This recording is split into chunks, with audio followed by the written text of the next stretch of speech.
دوستو چین تائیوان کو اپنی شارک مانتا ہے اور اسے بات چیت کے ساتھ ساتھ آخری حربے میں طاقت کے زور پر قبضہ کرنے کا ارادہ رکھتا ہے۔ اس تنازع کی وجہ سے دنیا کے امن پر شدید خطرات لاحق ہیں کیونکہ اس سے عالمی طاقتوں کے براہ راست مفادات جڑے ہیں۔ China launched a new round of military exercises overnight aimed at Taiwan. Meanwhile, there is more rhetoric and chest thumping from China on Taiwan. China now warning Taiwan is, quote, ready to fight. 然而，中国却借此发动军事演习，造成台湾海峡 Taiwan that China will attack it someday. 我们坚持以最大诚意。 U.S. men and women would defend Taiwan in the event of a Chinese invasion.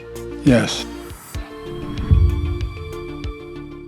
حالیہ کشیدگی کی وجہ پچھلے سال Nancy Pelosi کا Taiwan کا دورہ کرنا اور اس سال تائیوان کی صدر کا امریکہ کا دورہ کرنا چین کے اندر تائیوان پر طاقت کے زور پر قبضہ کرنے کے رجحان کو ابھار رہا ہے۔ اب جغرافیائی طور پر تائیوان ایک جزیرہ ہے جو چینی سرزمین کے جنوب مشرق ساحل سے تقریباً 120 کلومیٹر پر واقع ہے۔ تائیوان اسٹریٹ اس جزیرے کو چین سے الگ کرتی ہے۔ اس چھوٹے سے جزیرے کی آبادی 2 کروڑ 36 لاکھ کے قریب ہے۔ عالمی سطح پر تائیوان کی معیشت بہت اہمیت کی حامل ہے جو کہ دنیا کی 21ویں سب سے بڑی اکانومی ہے۔ تائیوان عالمی منڈیوں میں الیکٹرانک آلات کا سب سے بڑا ایکسپورٹر ہے جس کی اکانومی کا حجم 2021 میں $790 بلین کے قریب تھا۔ آخر چین تائیوان کو اپنا حصہ کیوں سمجھتا ہے؟ اس سوال کا جواب ہمیں تاریخ سے ملتا ہے۔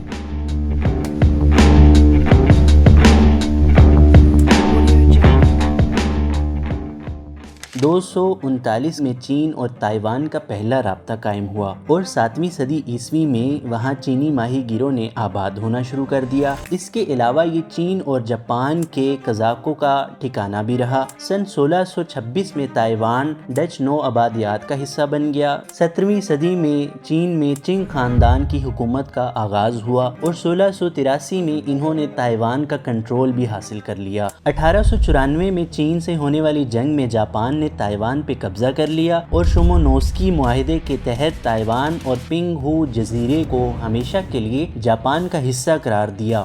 دنیا کی عالمی قوتوں نے اس معاہدے کو تسلیم کر لیا لیکن چین کا موقف تھا کہ یہ معاہدہ اس پر تھوپا گیا ہے۔ اس معاہدے کے بعد تائیوان میں مقامی رہنماؤں نے ایک جمہوریہ قائم کرنے کا اعلان کر دیا۔ یہ ایشیا کی پہلی جمہوری ریاست تھی جو صرف 10 دن قائم رہی اور جاپان نے کڑے اقدامات کر کے تائیوان پر اپنا کنٹرول برقرار رکھا۔ تائیوان پر حکمرانی کے دوران جاپان نے وہاں ترقیاتی کام کرائے جس کی وجہ سے تائیوان کی معیشت بھی مستحکم ہوئی۔ تائیوان کے مقامی نمائندوں نے 1935 میں جاپان سے مزید اختیارات دینے کا مطالبہ کیا۔ دوسری عالمی جنگ میں جاپان نے تائیوان سے فلپائن پر حملے کیے۔ The enemy had orders from the Imperial High Command. Hold Manila or burn it.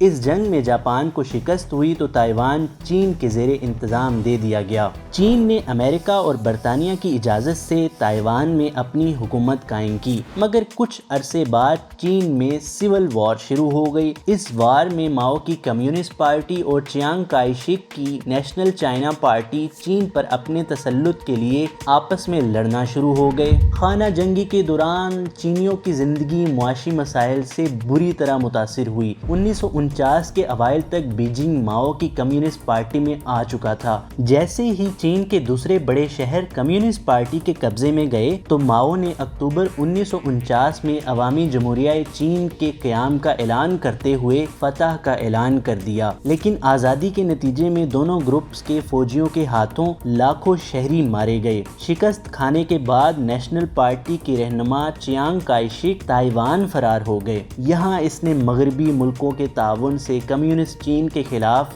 قوم پرست چین کو کھڑا کیا۔ چین میں کمیونسٹ انقلاب کی کامیابی کے بعد امریکہ اور اس کے تمام مغربی اتحادیوں نے کمیونسٹ چین کا بائیکاٹ کیا۔ نہ صرف یہ بلکہ مغربی طاقتوں نے اقوام متحدہ میں چین کی بجائے تائیوان کو نمائندگی دلوا دی اور تائیوان چینی عوام کا نمائندہ بن کر اپنا کردار ادا کرتا رہا۔ کائی شک سمجھتے تھے کہ چین کی ساری سرزمین منگولیا اور جنوبی بحیرہ چین کا پورا علاقہ اس ریپبلک کا حصہ ہے، اس لیے تائیوان میں حکومت کے قیام کے بعد کائی شک کی فوجیوں نے چین پر حملے اور کارروائیوں کا سلسلہ جاری رکھا۔ ماؤ زے تنگ نے تائیوان کو چین میں دوبارہ شامل کرنے کے لیے اس پر حملہ آور ہونے ہی والے تھے کہ جون 1950 میں کمیونسٹ شمالی کوریا نے جنوبی کوریا پر حملہ کر دیا۔ شمالی کوریا کو اس جنگ میں سوویت یونین کی حمایت حاصل تھی۔ چین نے بھی شمالی کوریا کی مدد کے لیے اپنی فوج میدان میں اتار دی، لیکن کوریا میں چھڑنے والی جنگ کو جنوب میں پھیلنے سے روکنے کے لیے امریکہ نے اپنا 7واں بیڑا آبنائے تائیوان میں اتار دیا۔ اس اقدام پر کمیونسٹ چین برہم ہو گیا۔ امریکی بیڑے کی وجہ سے چین اور تائیوان میں ہونے والی ممکنہ جنگ ٹل گئی۔ کوریا کی جنگ کے بعد امریکہ اور تائیوان کے تعلقات مزید مضبوط ہوتے گئے۔ 1954 میں امریکہ نے خطے میں کمیونسٹ اثرات کو روکنے کے لیے South East Asia Treaty Organization کا اتحاد بنایا۔ چین نے خطے میں ہونے والی اس پیش رفت کو اپنے لیے خطرہ تصور کیا اور ستمبر 1954 میں تائیوان کے جزیروں پر بمباری بھی کی۔ 1960 کی دہائی میں امریکہ نے ویتنام جنگ سے نکلنے کے لیے چین سے رابطہ بڑھانا شروع کیا اور 1971 میں عوامی جمہوریہ چین کو اقوام متحدہ کی نشست دے دی گئی۔ امریکہ نے 1969 میں چین سے باقاعدہ سفارتی تعلقات کا آغاز کیا۔ امریکہ کی کانگریس نے اسی برس تائیوان ریلیشن ایکٹ منظور کیا۔ یہ ایکٹ واضح کرتا ہے کہ امریکہ تائیوان کی بجائے صرف چین سے رابطہ رکھے گا۔ ایکٹ کے تحت امریکہ تائیوان کو اپنی دفاع کے لیے وسائل فراہم کرنے کا پابند ہے، لیکن امریکہ اس معاملے پر چین کی ون چائنا پالیسی کو بھی تسلیم کرتا ہے۔ 1980 کی دہائی میں چین اور تائیوان کے درمیان تعلقات میں بہتری آنے لگی۔ چین نے ایک فارمولا پیش کیا جو ایک ملک دو نظام کے نام سے جانا جاتا ہے، جس کے تحت اگر تائیوان نے چینی اتحاد کو قبول کر لیا تو اسے اہم خود مختاری دے دی جائے گی۔ یہ نظام ہانگ کانگ میں بھی قائم کیا گیا تھا اور مقصد یہ تھا کہ تائیوان کے لوگوں کو چین کی اصل سرزمین کے ساتھ الحاق کرنے کی طرف راغب کیا جائے۔ تائیوان نے اس پیشکش کو مسترد کر دیا، لیکن اس نے چین کے ساتھ باقاعدہ ٹریڈ کرنا شروع کر دی۔ سن 1991 میں اس نے اصل سرزمین پر عوامی جمہوریہ چین کے ساتھ جنگ ختم کرنے کا بھی اعلان کر دیا۔ سن 2000 میں جب تائیوان نے چین شوئی بیان کو صدر منتخب کیا تھا تو بیجنگ کی حکومت پریشان ہو گئی تھی، کیونکہ مسٹر چین نے کھل کر آزادی کی بات کرنا شروع کی تھی۔ مسٹر چین کے 2004 میں دوبارہ منتخب ہونے کے ساتھ ہی چین نے ایک قانون پاس کیا جس کے مطابق اگر تائیوان اپنی آزادی کا اعلان کرتا ہے تو چین اس پر طاقت کے زور سے قبضہ کرے گا۔ تب سے لے کر اب تک تائیوان میں مختلف جمہوری حکومتیں آتی رہیں اور وہ کہیں نہ کہیں تائیوان کے آزادی کے خواب کو پورا کرنے کی خواہش رکھتی ہیں۔ تائیوان پر قبضے سے چین سمندری پانی اور تجارتی راستوں پر اپنا کنٹرول حاصل کر سکتا ہے، کیونکہ تائیوان کو خطے کے مصروف ترین شپنگ لین میں سے ایک سمجھا جاتا ہے، جہاں ایشیا، مشرق وسطی اور ہندوستان کی طرف چینی، جاپانی اور کوریائی تجارت کا تقریباً